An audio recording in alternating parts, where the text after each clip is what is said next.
Bueno, bienvenidos. Mi nombre es Belén Izagaray, soy ayudante del Departamento Básico de Medicina y hoy les voy a hablar a modo de introducir varios conceptos generales para el taller de cáncer sobre los mecanismos de alteración genética y epigenética en el cáncer. Bueno, estos son los puntos que vamos a ir recorriendo. En primer lugar, la importancia del tema a modo introductorio, luego aspectos básicos del genoma humano, luego genómica del cáncer y luego mecanismos de alteración génica e implicancias. Vamos a comenzar con la importancia del tema. Bueno, como ustedes sabrán, el cáncer es un conjunto de enfermedades que en esencia son genéticas, que comparten como base patogénica la acumulación de alteraciones moleculares en el genoma de las células somáticas. Estas llevan a una profunda desregulación de distintos mecanismos esenciales, principalmente en la proliferación y supervivencia celular. Y bueno, el conocimiento de la biología del cáncer ha permitido avances significativos en el conocimiento de estas enfermedades, tanto para el diagnóstico como para medidas preventivas, así como para medidas terapéuticas. Bien, antes de comenzar entonces recordemos un poco las bases de todo esto que vamos a tratar a lo largo de la presentación. El ADN o ácido desoxirribonucleico es una molécula de ácidos nucleicos que contiene toda la información necesaria para el desarrollo y funcionamiento de todos los organismos vivos. Y también es responsable de la transmisión hereditaria. Bien, ¿este ADN dónde se ubica? Bueno, se ubica en el núcleo de la célula, organizado en estructuras que son los llamados cromosomas. Em, por otro lado, existen multitud de proteínas, como por ejemplo histonas, factores de transcripción y muchas otras que se unen al ADN, y es de alguna manera lo que lo dotan de una estructura tridimensional determinada, que es esa doble hélice, y regulan su expresión. Bien, además del ADN del núcleo, también hay algo de ADN en las mitocondrias, al cual no nos vamos a referir en esta oportunidad.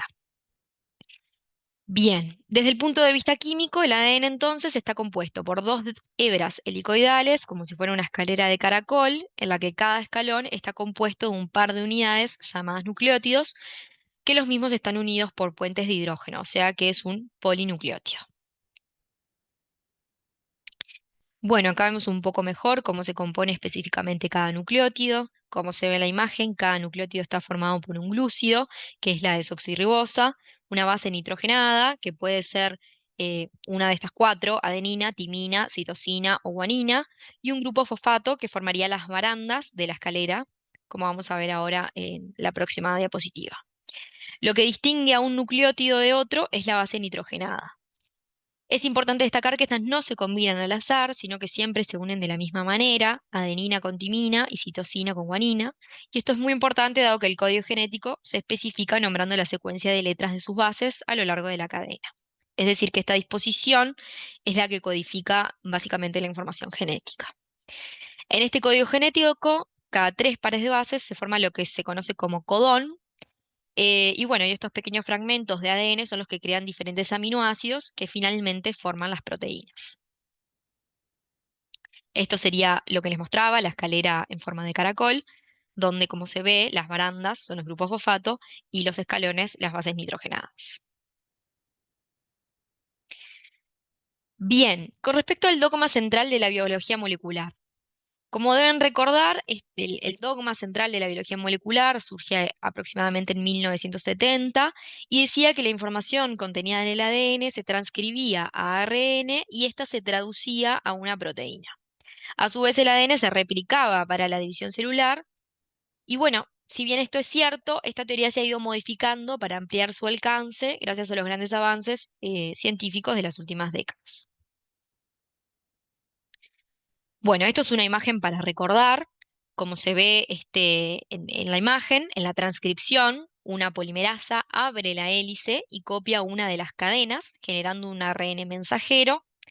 El ARN sufre ciertas transformaciones y sale hacia el citoplasma, donde se encuentra con fábricas de proteínas, que es lo que llamamos ribosomas. El ribosoma se encuentra con el ARN mensajero, lee el código de esta hebra para construir una cadena de aminoácidos. Las moléculas de ARN de transferencia llevan el aminoácido hacia el ribosoma El ARN mensajero se lee de a 3 bases por vez y a medida que cada triplete o codón se va leyendo, el ARN transferencia entrega el aminoácido correspondiente y se va formando lo que se conoce como la cadena de aminoácidos, que básicamente es el resultante de esa cadena es la formación de la proteína y ese sería el proceso de traducción. Bien, dado que cada codón codifica un aminoácido, hay 64 codones diferentes por combinación de los 4 nucleótidos en cada una de las 3 posiciones del triplete, de los cuales se codifican 20 aminoácidos, y hay a su vez 3 codones de terminación de la traducción y un codón de inicio de la traducción. Bien, ahora que ya hablamos un poco entonces de las bases del tema, vamos a hablar un poco de los aspectos básicos específicamente del genoma humano. Y bueno, lo que encontraron en realidad es que el genoma humano está constituido por más de 3.000 millones de bases y de 20 a 25.000 genes, y que el genoma humano no es único, ningún humano es genéticamente idéntico a otro. De hecho, el genoma de un individuo típico se diferencia hasta en 5 millones de sitios del genoma de referencia. Bien, entonces, a partir de todo esto, podemos decir que el genoma humano es la secuencia de ADN completa, contenido en los 23 pares de cromosomas en el núcleo y cromosoma mitocondrial de cada célula. Contiene las instrucciones genéticas necesarias para el desarrollo y funcionamiento coordinado de todo el organismo. Cada cromosoma contiene 25.000 genes estimados. Cada uno codifica para un promedio de 3 polipéptidos diferentes. Una proteína está compuesta por cadenas de polipéptidos codificadas por varios genes. Bien, entonces, ¿qué es un gen? Un gen es una secuencia de ADN que constituye la unidad funcional para la transmisión de los caracteres hereditarios. Secuencias de ADN que contienen las instrucciones para codificar un producto específico final en la célula, ya sea ARN o cadena de polipéptidos. Cada gen contiene una parte que se transcribe a ARN y otra que se encarga de definir cuándo y dónde debe expresarse, es decir, sirve para regular su expresión. Se estima que solo aproximadamente el 1% del ADN está constituido por genes. Bien, pasaremos entonces ahora a hablar de la genómica del cáncer. Bueno, con respecto a la genómica del cáncer, más del 1% del total de genes codificantes para proteínas están mutados en múltiples cánceres y por tanto probablemente contribuyen a la carcinogénesis. El número de mutaciones varía entre los distintos tumores. Los tejidos con gran recambio celular, es decir, que generan recambio por autorrenovación, tienen una mayor tasa de mutaciones pasajeras que no son relevantes en la carcinogénesis. Y las alteraciones genéticas son más frecuentes en regiones no codificantes para proteínas. Bien, la pregunta entonces que se nos genera es, ¿todas las mutaciones encontradas en un tumor son requeridas para la carcinogénesis? Bueno, la respuesta es no, y vamos a ver bien ahora por qué. Bien, cuando un tumor maligno se ha desarrollado, presenta millones de células que tienen numerosas alteraciones genéticas. Si bien algunas de estas tienen un rol preponderante en la proliferación maligna, muchas de ellas en realidad no tienen un rol funcional en estos procesos. Decimos que las mutaciones que son requeridas para la carcinogénesis se denominan conductoras o drivers. Estas mutaciones confieren ventaja selectiva durante la evolución clonal y por lo tanto mueven hacia adelante el proceso. Por otro lado, hay otras mutaciones que ocurren durante la carcinogénesis, pero que en realidad no contribuyen al proceso tumoral. Estas mutaciones son las denominadas pasajeras. Estas ocurren al azar, sin promover el fenotipo tumoral, y bueno, cuando el clon exitoso, definido por una mutación driver, se expande, o sea, cuando se genera una expansión clonal de esa célula que se mutó por una mutación driver, la mutación pasajera simplemente es llevada con el clon. Bien, bueno, entonces para finalizar, vamos a hablar de los mecanismos de alteración génica. Bueno, como hemos analizado, en cada tumor existen múltiples grupos de genes afectados que van a ir determinando las características de malignidad. A grandes rasgos, existen dos mecanismos fundamentales que pueden llevar a modificaciones en los distintos genes que predisponen a la carcinogénesis. Pueden existir cambios permanentes en la estructura o en la secuencia del gen, como por ejemplo mutaciones, translocaciones, lo que va a dar lugar a la síntesis de proteínas aberrantes, o pueden existir cambios en la regulación de la expresión del gen, por modificaciones epigenéticas o mutaciones en regiones promotoras, lo que determina un aumento excesivo o una disminución en la expresión de determinados genes. A continuación, vamos a describir brevemente cada una de ellas. Bueno, esto es a modo de introducción. Dentro de las alteraciones en la estructura del gen, tenemos las mutaciones puntuales, los cambios cromosómicos, las deleciones y las amplificaciones.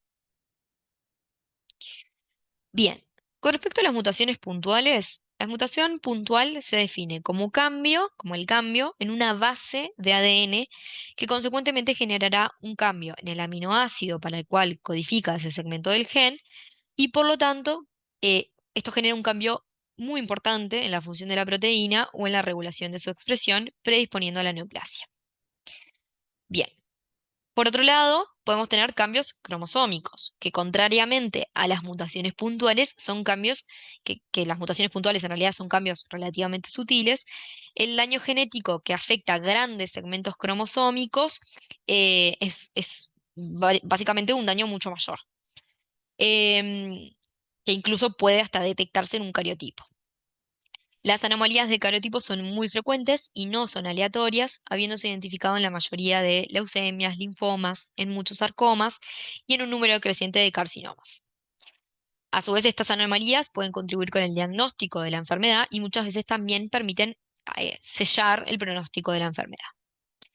Pueden constituir cambios en el número de cromosomas, que es lo que conocemos como aneuploidía, pudiendo perderse cromosomas completos, o puede haber cambios en la estructura de los mismos, modificándose justamente la estructura. Aunque tradicionalmente se consideraron fenómenos tardíos en la progresión de la neoplasia, más recientemente lo que se sugiere es que la aneuploidía y la inestabilidad cromosómica pueden ser fenómenos indicadores de la progresión tumoral. Bien. Hay dos tipos de redistribuciones cromosómicas que pueden activar oncogenes. Tenemos la inversión cromosómica, que es el cambio estructural por el cual un segmento cromosómico cambia de sentido dentro del propio cromosoma, alterando el orden y la secuencia del segmento involucrado. Puede interrumpir una secuencia clave en un gen, puede alterar una proteína o su regulación, y son relativamente poco frecuentes en la generación de neoplasias.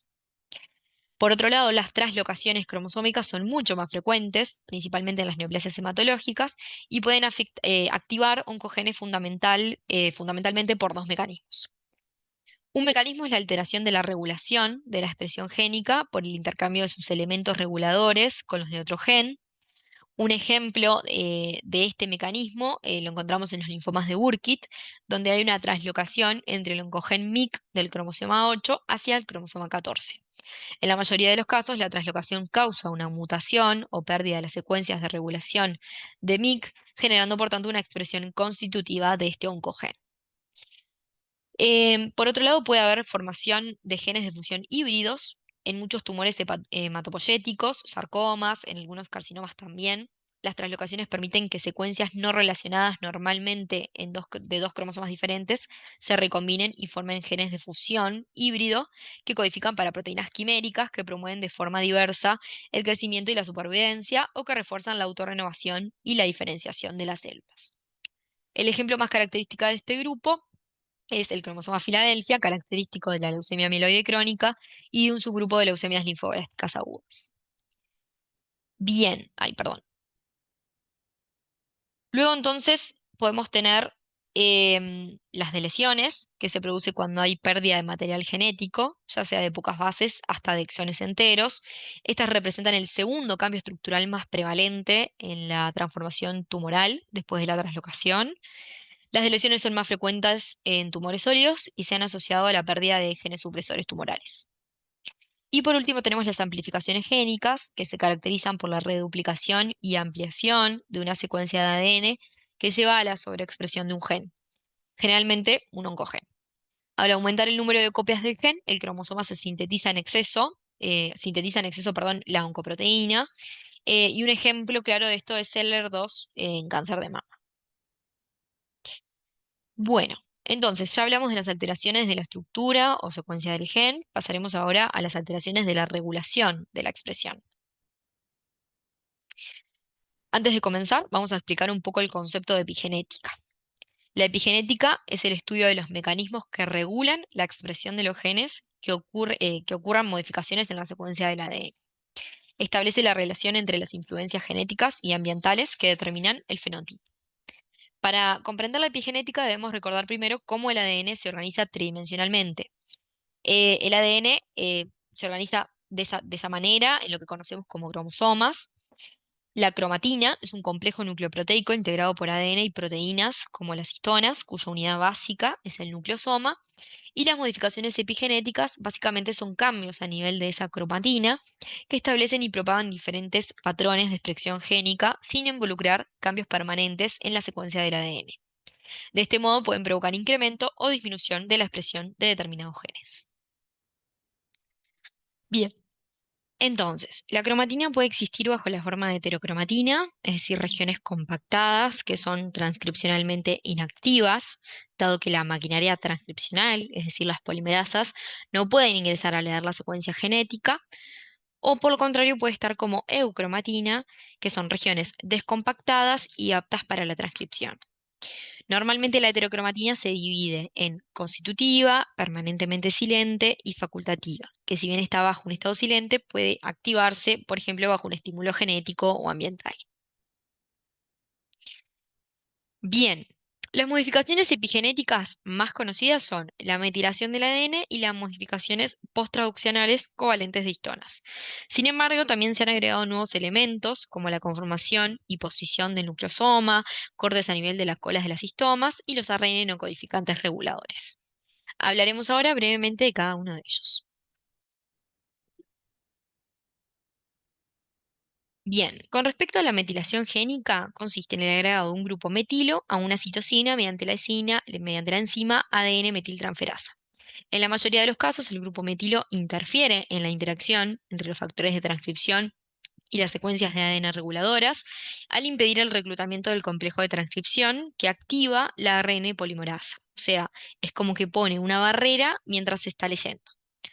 Esta forma de silenciamiento del gen se ve frecuentemente en genes supresores de tumor y en genes reparadores de ADN. Bien, luego tenemos las modificaciones covalentes de histonas. Como ya hablamos, las histonas regulan el empaquetado de la cromatina y por ende la expresión de los genes en dicha región. La metilación de histonas puede asociarse tanto con represión como con activación de la transcripción. La acetilación de histonas es la adición de un grupo acetilo y se asocia frecuentemente con activación de la transcripción génica. Existen enzimas que promueven reacciones de acetilación, favoreciendo la lectura, y enzimas que remueven los grupos acetilo de las histonas, por lo que se vinculan a represión de la transcripción génica, dado que favorecen justamente el empaquetamiento de la cromatina. Bien. Por otro lado, tenemos ARN no codificantes. Es sabido que no todos los ARN codifican para proteínas, más allá de las funciones básicamente estructurales, como los ARN de transferencia, ribosomales, etcétera. Los ARN no codificantes tienen un rol regulador importante en la expresión génica. Actualmente se sabe que gran parte del genoma se transcribe en ARN no codificantes. Los mismos en realidad se dividen en cortos, medianos y largos, y entre los ARN cortos, disculpa, de mayor relevancia, se incluyen los microARN, los Small Interfering ARN y los PIWI Interacting ARN. Los más estudiados hasta la fecha son los microARN, son ARN endógenos, no codificantes, que tienen alrededor de 22 nucleótidos, que regulan la expresión génica a nivel posttranscripcional al unirse por complementariedad a un ARN mensajero e inhibir su traducción proteica. Bien, por ahí les dejo en realidad una tabla de las principales modificaciones epigenéticas y sus efectos sobre la transcripción, que es bueno, lo que venimos hablando. Entonces, para finalizar, ¿qué sucede en el cáncer? Bueno, los cambios epigenéticos tienen una función esencial en muchos aspectos del fenotipo maligno, como en la expresión de oncogenes, represión de genes supresores tumorales, también participa en el control de la diferenciación y la autorrenovación, incluso en la sensibilidad a la resistencia de los medicamentos. Desde hace más de un siglo se sabe que los núcleos de las células cancerígenas presentan una forma anómala que puede adoptar variantes de hipercromasia, aglomeración de cromatina o aclaramiento de la cromatina. Estos aspectos modificados obedecen a alteraciones en la organización de la cromatina cuya base no está todavía aclarada. Uno de los hallazgos más notables derivados de la secuenciación de los genomas del cáncer ha sido la identificación de numerosas mutaciones que afectan a genes que codifican proteínas epigenéticas reguladoras. En consecuencia, hoy se sospecha que este aspecto morfológico alterado de las células cancerosas refleja defectos genéticos adquiridos de factores que mantienen el epigenoma. También se asocia un patrón de hipometilación global con la inestabilidad genómica a nivel de regiones regulatorias de distintos genes vinculados al proceso carcinogénico, mutaciones a nivel de enzimas modificadoras de histonas, lo que cambiaría la expresión de genes importantes para la carcinogénesis. Y para finalizar, los ARN no codificantes juegan un papel aún no 100% conocido, pero se ha vuelto interesantes blancos terapéuticos en el cáncer, ya sea debido a la potencial inhibición de los ARN mensajeros oncogénicos usando antagonistas o debido a la inducción de la supresión tumoral vía microRN supresores. Y bueno, por lo cual se cree que también juegan un papel importante en la oncogénesis, así como en el desarrollo de metástasis. Muchas gracias.